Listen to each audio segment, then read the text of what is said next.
little bit on the classical side, piano, harps, violins, cellos, gongs, sort of classical instruments like that for sure. Something, I don't dare to say traditional, but definitely something that fits the theme of the movie and what the scene's supposed to represent. Um, Only partially tragic. A partially tragic character, but mostly an idiot. Not really someone I can have sympathy with morally as a character. But he does get his comeuppance, so there is that. Um, just a dangerous warning to anyone trying to toy around with the forces that be. Well, going back to that last word, stupidity. He's really not a bright character. He really doesn't think through. I think Ralph is supposed to be sort of the character that we think is the fuck up, but I think Angelo fucks up more. I think he fucks up worse than Ralph, honestly. Well, it's funny that the movie has something in between there because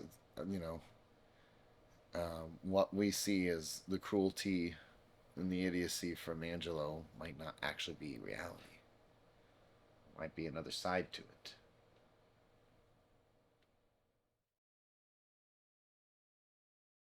I think Angelo definitely cares for Ralph, um,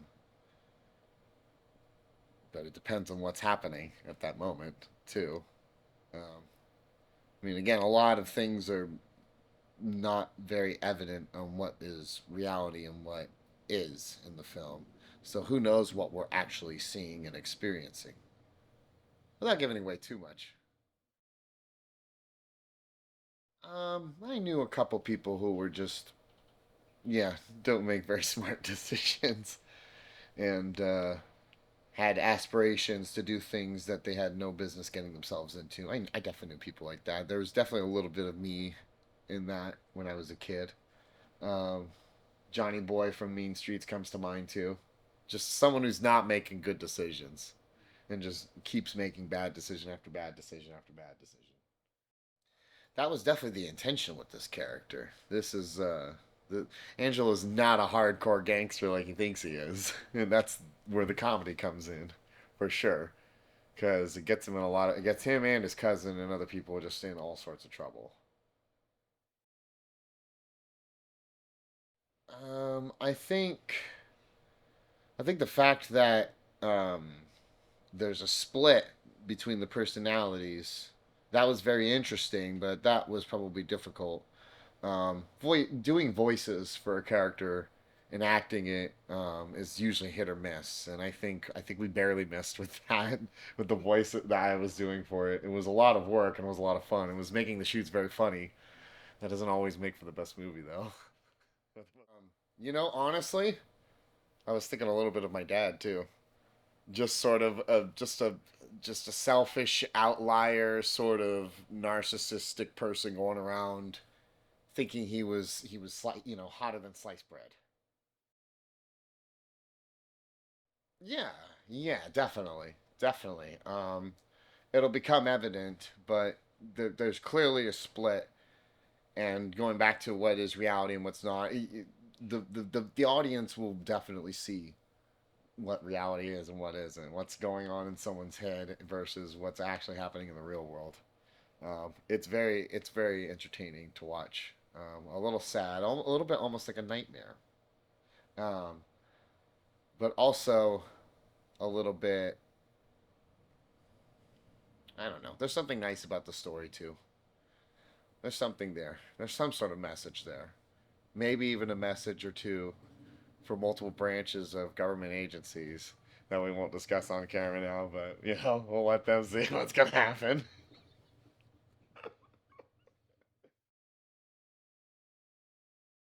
I don't think that was very hard work for us to conjure up.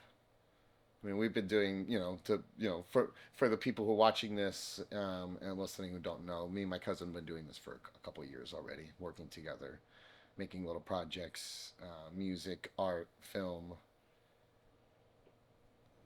I think we did poetry once.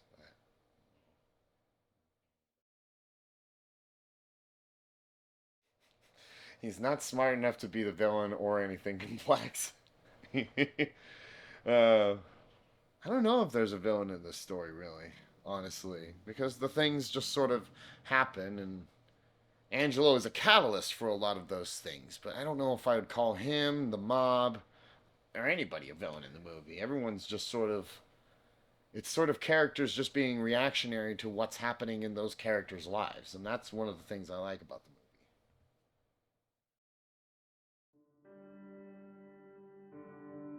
Right, and emotion and sort of how you display that with your face and your body.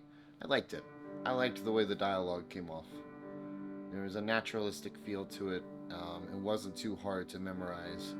No Safe Places was a little harder to memorize, and the specific actions and some of that. And there were obviously some of that here too, but yeah, certainly a lot easier. Certainly a much more naturalistic feel.